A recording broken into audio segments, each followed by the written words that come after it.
السلام عليكم. كل سنة وانتم طيبين، رمضان كريم علينا وعليكم يا رب ان شاء الله.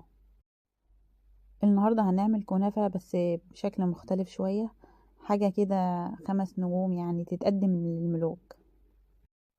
وصفتنا النهاردة الكنافة بالجيلي. قدمت لكم اكتر من وصفة للكنافة على القناة: الكنافة بالكريمة، الكنافة بالقشطة، الكنافة من غير فرن، الكنافة بالمكسرات. هسيب لكم الروابط في صندوق الوصف. هنبدأ الفيديو بالصلاة على الحبيب المصطفى، اللهم صل وسلم وبارك على سيدنا محمد. اول حاجة هنعمل شربات عشان احنا عايزينه يكون بارد. كوبايتين سكر، عليهم كوبايتين مية، ومعلقتين كبار عسل نحل او عسل جلوكوز. هرفع الخليط على النار لمدة 10 دقايق على درجة حرارة وسط، وبعدين ههدي النار لمدة 5 دقايق، وهضيف ربع معلقة صغيرة فانيليا وعصير نص ليمونة، وكده الشربات يكون جاهز معانا. بعد كده معانا 500 جرام كنافة. لو انت جايبه الكنافه سليمه تقدري تضيفيها للفريزر، اول ما تتجمد هتخرجيها، تقدري تفتتيها بسهوله او تكسريها بسهوله، او ممكن تستخدمي الكبه لو انت مش عايزه تجمديها. المهم ان الكنافه تكون ناعمه بالشكل ده. هنزل بربع كوبايه سكر بودر او سكر عادي، ويفضل السكر البودر بيديكي نتيجه افضل، لكن لو غير متاح تقدري تستخدمي السكر العادي.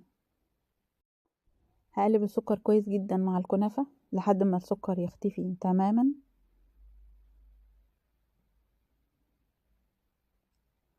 وعليهم هنزل بنص كوباية سمنة سايحة.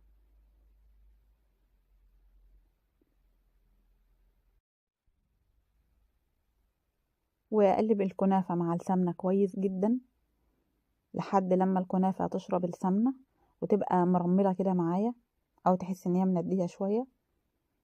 هنجهز الصينية اللي هتدخل الفرن. في أرضية الصينية هضيف كمية مناسبة من السمنة، حوالي 3 معالق، وهبتدي أفردهم في أرضية الصينية بالشكل ده. أهم حاجة تكون كمية السمنة في أرضية الصينية كويسة، يعني ما تكونش السمنة خفيفة، عشان ده اللي هيسوي الكنافة ويدينا لون ذهبي حلو. ويفضل السمنة تكون من العلبة على طول بدرجة حرارة المطبخ، يعني ما تسيحيش السمنة اللي هتضيفيها على أرضية الصينية عشان تفرديها بكل سهولة، وكمان تحط الطبقة المناسبة ليكي. لكن لو سايحة مش هتقدري تتحكمي في الطبقة اللي هتضيفيها في الأول. وهنزل بالكنافة، بس هحاول ان انا افردها كده ما يبقاش فيها اي تكتلات. الكمية دي من الكنافة 500 جرام يعملوا صينيتين مقاس 28 او صينية كبيرة. وهنا هبدأ اضغط على الكنافة لحد ما اكبسها كويس جدا، او تقدري تجيبي صينية اصغر وتضغطي بيها عشان الكنافة تتكبس معاكي كويس. هدخلها فرن ساخن مسبقا، فرن من غير شواية، رف اسفل، درجة حرارة 150 لحد ما تاخد لون ذهبي. وحاولي تتابعي التسوية عشان بتستوي بسرعة.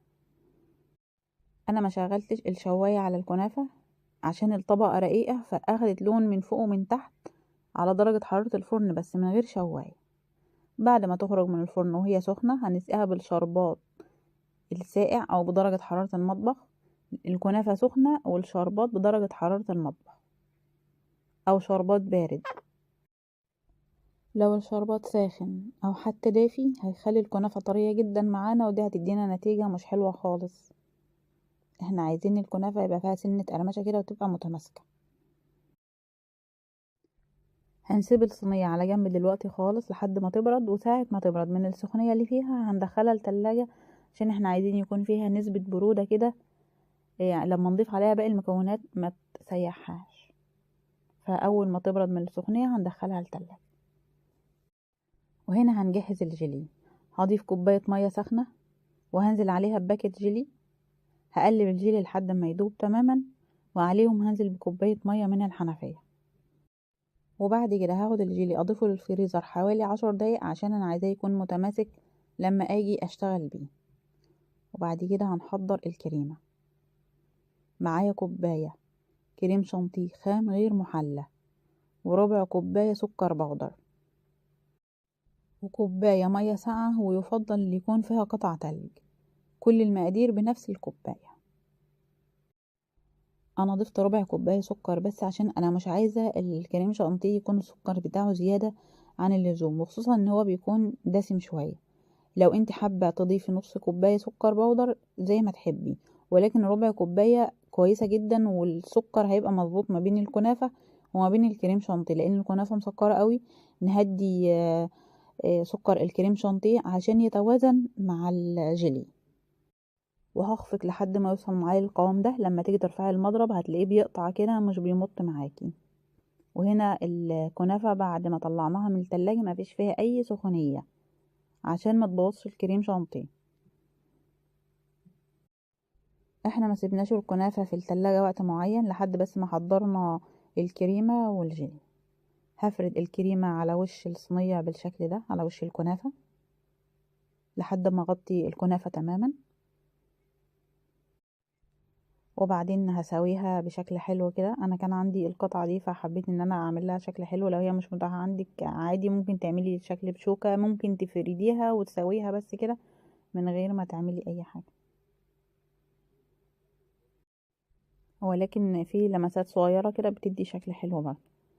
هنا هنزل بالجيلي. الجيلي بعد ما حطيته في الفريزر اتمسك معايا شويه، لان انا عايزه اما اجي اضيف الجيلي على الكريمه ما يبقاش سايب قوي عشان ما تاخدش معايا وقت كمان. يعني الجيلي قعد في الفريزر حوالي من 10 لربع ساعة، فكان متماسك، التماسك بتاعه كويس جدا.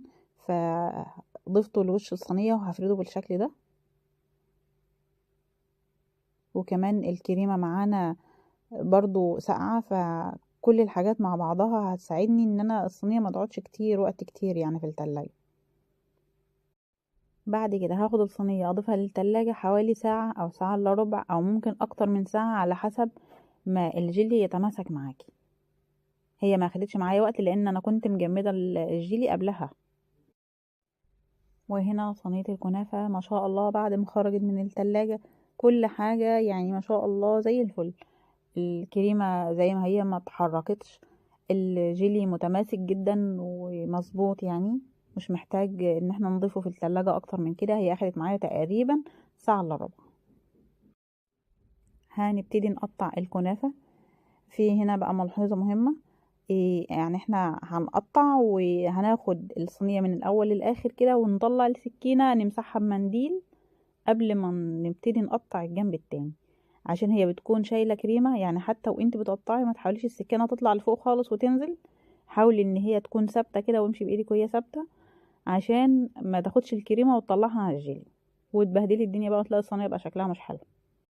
عايزه اقول لكم برضو على حاجه مهمه، وانت بتقطعي الكنافه هتلاقي الطبقه اللي تحت ناشفه، فحاولي تضغطي عليها بالسكينه، وده الطبيعي جدا، ما تقلقيش.